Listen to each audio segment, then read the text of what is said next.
Oh, sorry, guys. I've been crying a lot lately. I've been, criticising Spurs so much, crying and crying and crying. But don't worry, I'll save lots and lots of tears for you. I've got a bucket next to me, so I can save those tears. Welcome back to the Spurs Danalist. Hope everybody's keeping well and enjoying your Saturday. Now, I thought I'd jump on, following on from my video I released on Tuesday. And first of all, I'd like to say thank you to everybody who replied in their comments. Some really interesting conversations between you guys and myself. Look, going on YouTube, speaking your opinion and putting myself out there. So, I've got to be prepared for people who are not going to agree with me. And that's totally okay.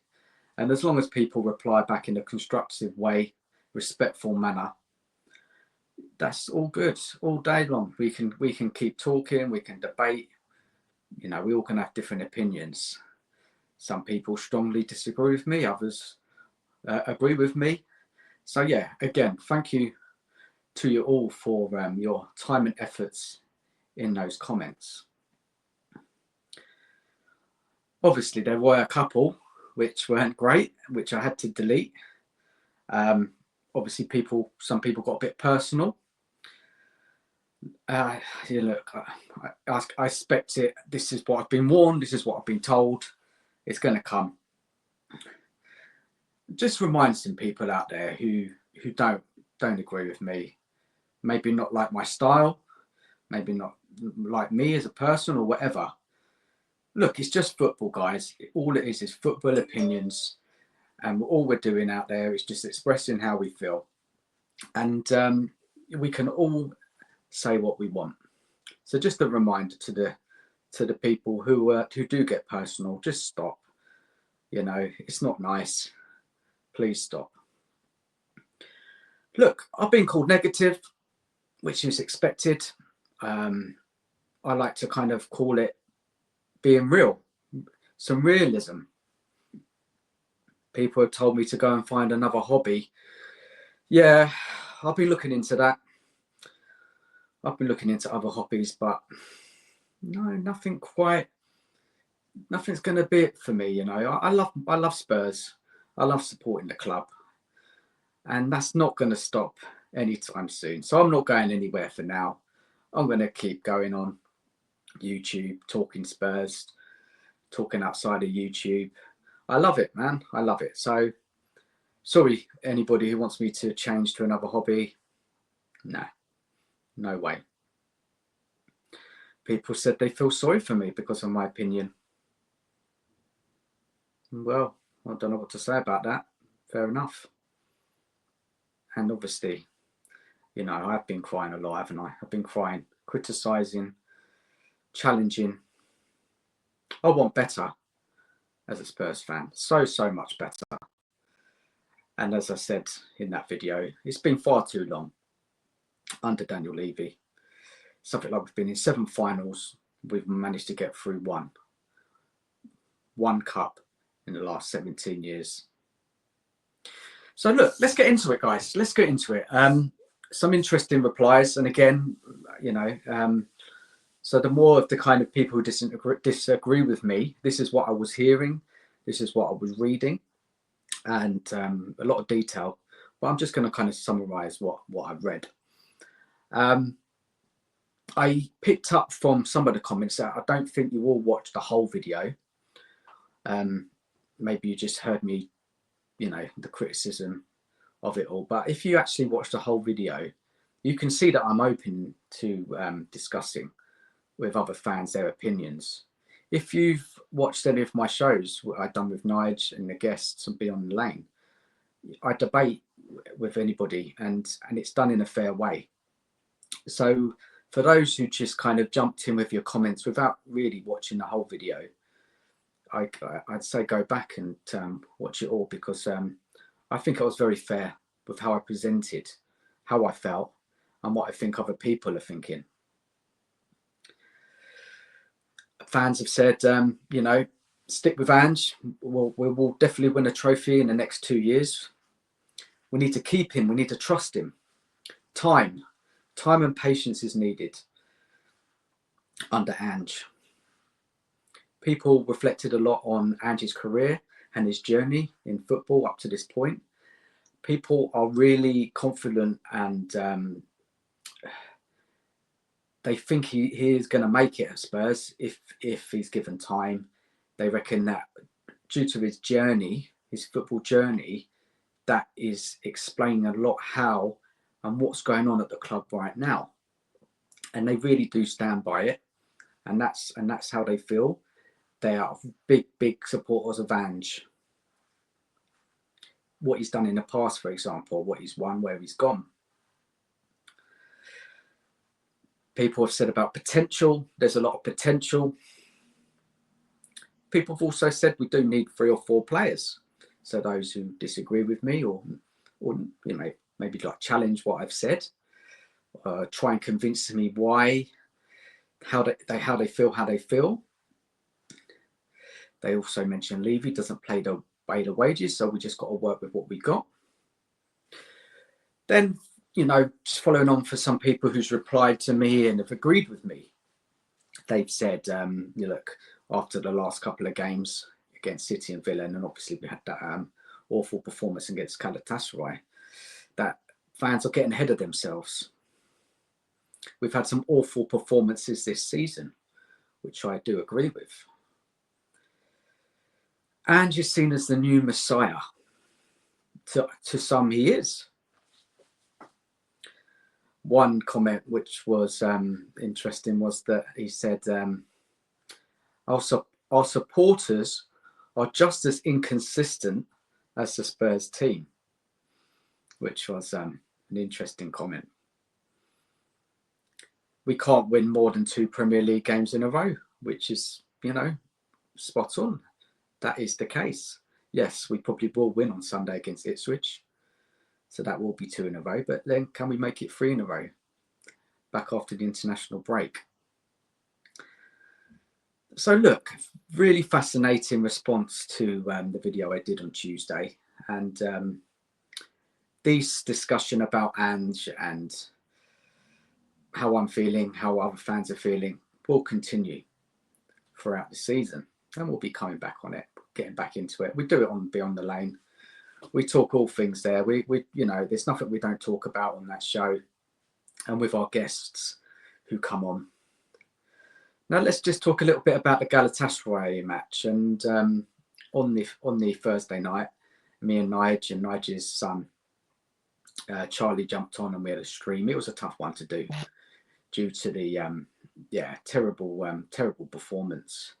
No, but I stand by it. I do not think it is acceptable that we put that level of performance in.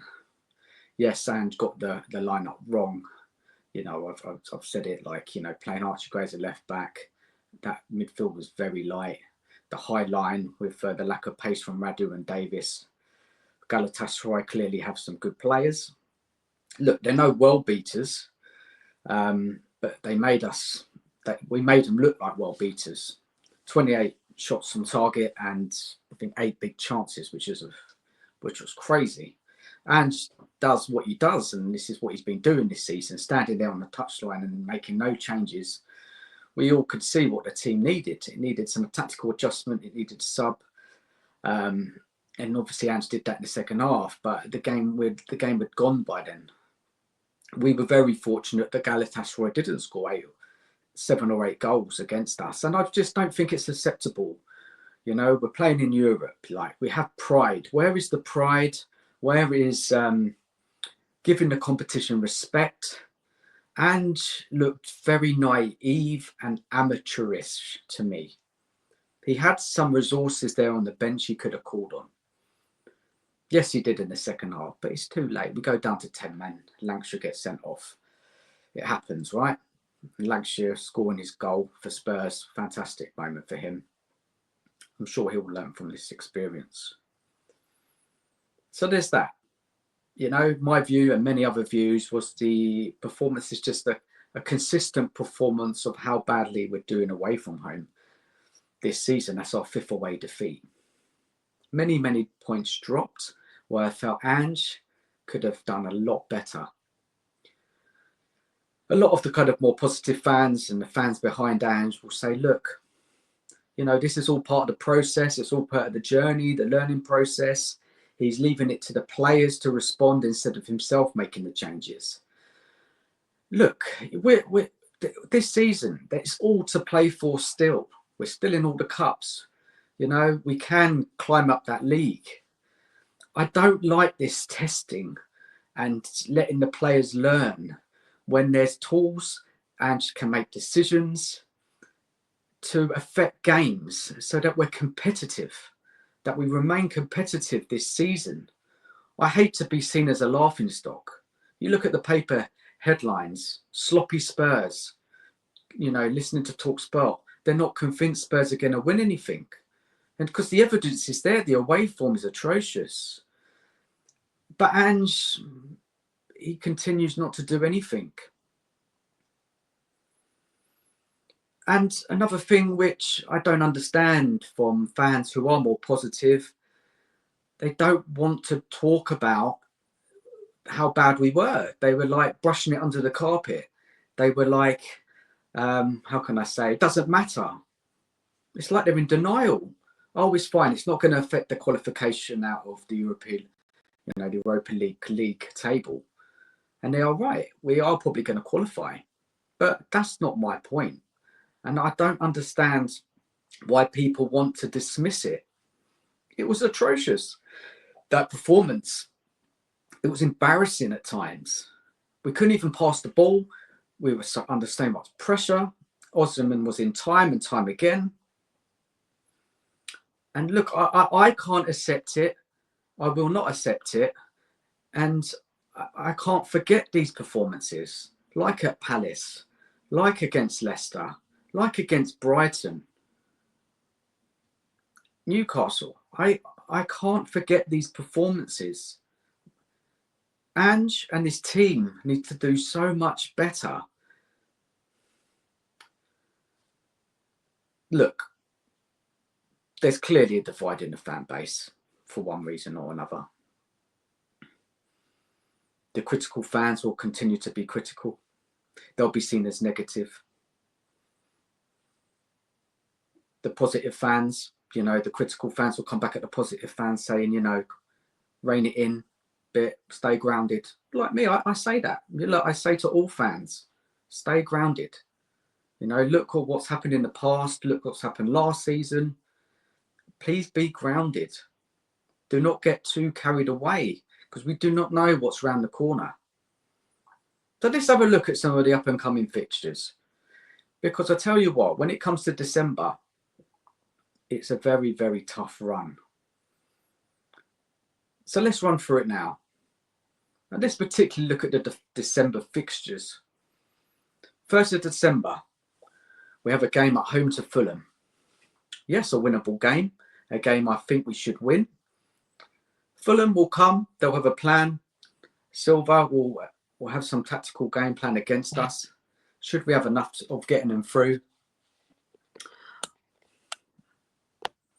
Let me just get this one. Yeah. Should we have enough to beat Fulham? Yes, we should. But it's not going to be a straightforward game. It's a London derby, and you just never know. 12th of December, we go away to Rangers in the Europa League, which will be an interesting game. We go away to Southampton. The game, look, we should be winning, but knowing our away form this season, nothing's guaranteed. Then we have the quarter-final match against Manchester United on the 19th of December at home. Tough game. Amorim will be in then. He'll be getting that team working hard, trying to get used to his system. Then we face Liverpool at home on the 22nd of December, just before Christmas. Doesn't get any easier after this. even after that one, Nottingham Forest away on Boxing Day. What a tough match that is. If Nottingham Forest is still in form and still picking up points when we get to that match. Tough game.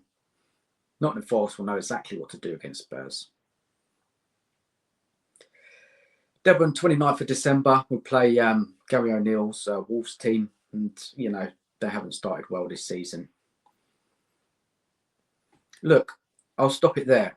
And what do people think of that run of fixtures? Do you think, are you feeling confident? Because I'm definitely not.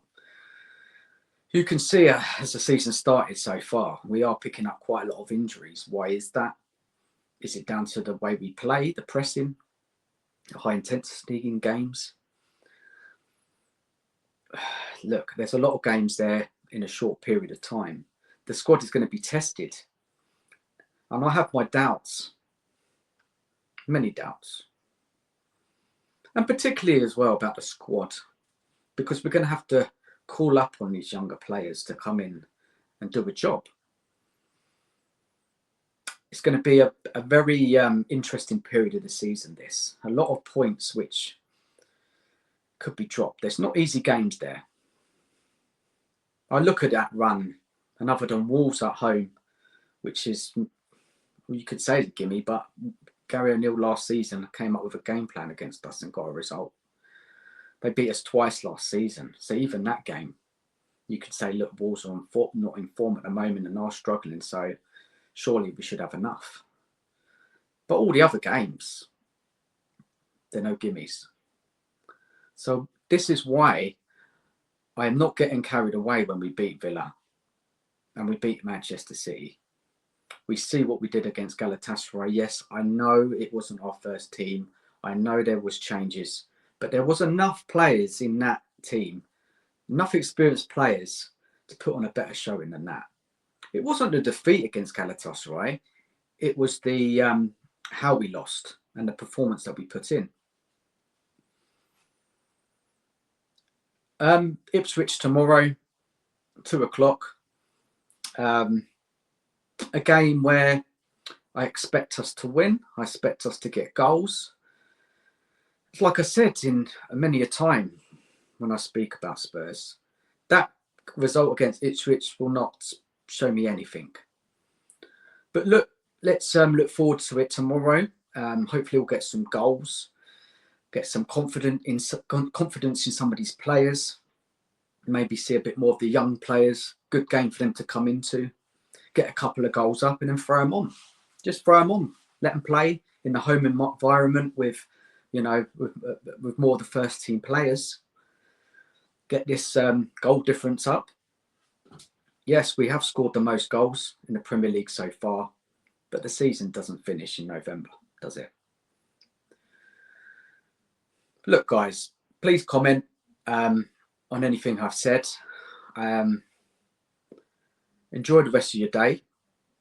Please remember to like, share and subscribe. And I'll catch you all on Sunday.